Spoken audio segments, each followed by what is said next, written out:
Oregon employment within state employment grew while private sector unemployment went to, at its peak, somewhere around 280,000 unemployed Oregonians.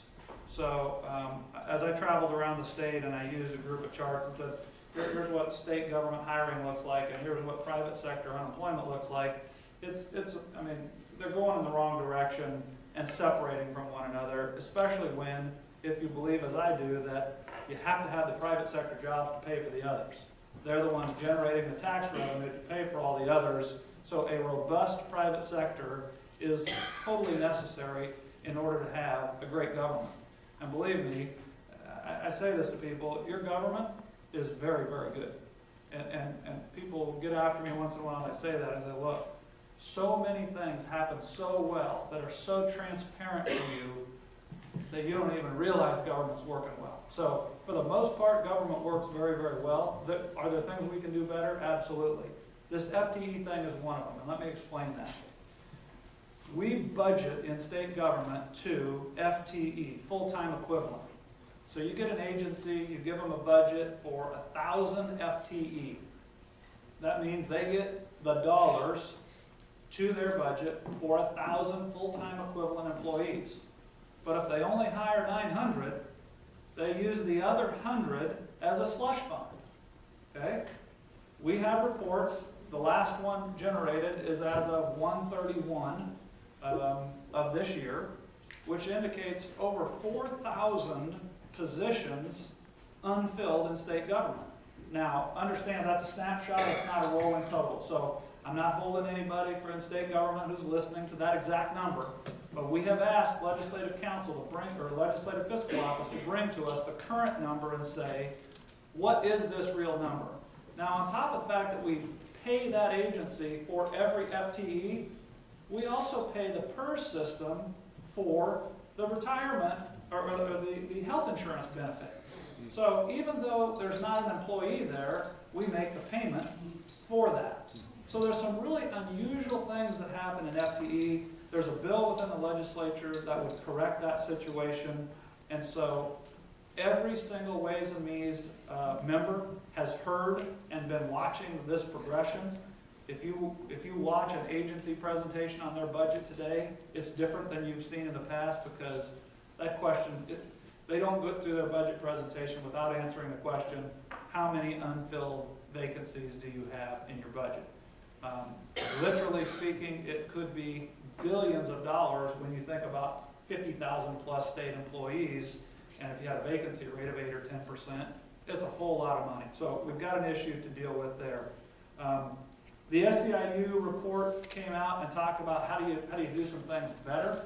I think it's terrific, first of all, that they came out and did it, because often when people come see me, and we have 15-minute meetings all day long with different advocacy groups, and I haven't had anybody come yet and say, hey, I'm great, give me less money this year. It just doesn't work that way. Everybody has a need. And when you sit there and ask the question, help us figure out how to do that, I look at the union report that came out and say, great, you were proactive in your way of thinking and you brought your idea of solution. Is it all the best? Is it all the simplest implementation? No, because it deals with very difficult topics that have to deal with negotiations, some of which our legislative efforts can't change. But having said that, it's terrific that they bring the idea. So I think we got to work hard at this. We've really got to spend the time and dig into these budgets. There is room to save, and we will be pressing every agency to come to us with a budget that saves dollars.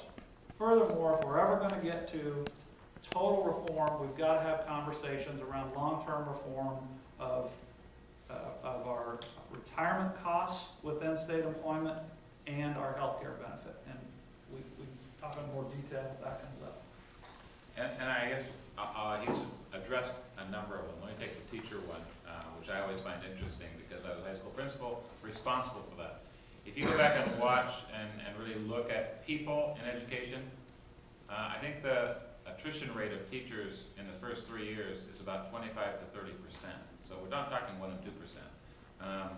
people find out fairly quickly when they get into education whether they're made for the business. Administrators and people who do their jobs counsel and talk to people and say, I know you just spent 5 years of your life becoming a teacher. It probably isn't the best place for you. You will probably die young if you stay doing this because it is not something that seems to work well for you. And they leave. It's a big problem in education. If you look at retention of teachers is a really important task. It's very expensive to hire and retrain teachers over and over again. And I've been a part of a group called the Chalkboard Project that has looked at ways in which we can increase productivity in education. One of their big deals is keeping teachers, training teachers well so that you don't have that problem if they leave. As an administrator who cares deeply about having the best teacher in every classroom, I will tell you that you don't fire many. What you do is you have very serious conversations with people and explain to them, here's the procedures we're going to go through, and they make decisions. Oftentimes not to be in that school the next year. So there are ways in which we, and I will tell you that my best partner in most of that conversation were the unions, who said, we're going to go there, we're going to help you, we're going to have a conversation, we're going to either improve or we're going to talk to that person about whether this is the right profession for them. Education and being a teacher, I will contend, is one of the hardest jobs that you have in this society. And any of you that want to try to do it for a couple days, I would love to talk to a school and have you come and spend a day in high school English or high school math or middle school, those are all saints. A middle school teacher, and do that for a while. But the idea that the 1 or 2% are leaving, not true. Lots of teachers are leaving, and it's costing lots of money for the training and other kinds of activities that are going on there. Our goal is to try to get the best teacher in every classroom, and that's the other one I'll tell you. I have yet to find a teacher who wasn't some student's best teacher. It's a very hard part about it when you're an administrator and you have to have a conversation about whether that person's going to be there or not. There are going to be students that come in and say, that's the teacher that turned my life around, and now they're not here anymore.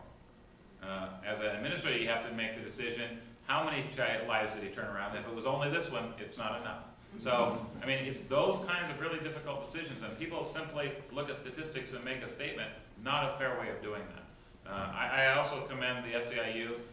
Rarely do you have a group come in and say, let's look at what we're doing and how we're doing it, and maybe we need to look at how many supervisors we have per people, and let's have a real conversation about that. I commend them for doing that, as did Speaker Hanna.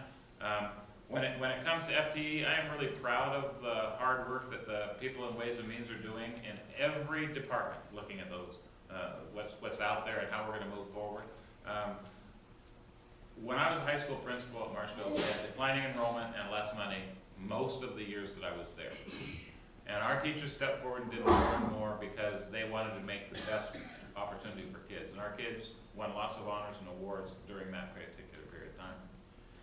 But I also told the teachers that, you know, when you have lots of money, it's not when you make the big innovations and you do the things that change the world.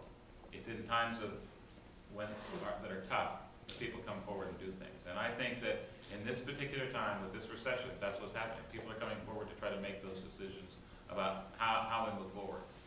The comment about we had a growth in government and a decrease in private sector jobs, we did. We had a complete meltdown in our economy based on a whole bunch of different things. The housing market falling, the bank situations that happened, all of those things nationwide and worldwide contributed to a major fall in our private sector. That happened. But when that happens, what happens? The need for public services, the number of people who don't have enough money to live on, goes up. And what does government try to do? It tries to step in and respond by actually hiring people to do the jobs that you need to do. Go back and look at the Great Depression. There weren't a lot of other jobs, but government was doing something. It was trying to save the people of the United States of America. In any time there's a Great Recession, government, it better step in. I mean, what do? We get upset with what happened in Katrina because the government didn't step in after a major catastrophe, and people suffered. We're hopefully going to get better at that. This was a global recession that we needed to respond to, and government did respond.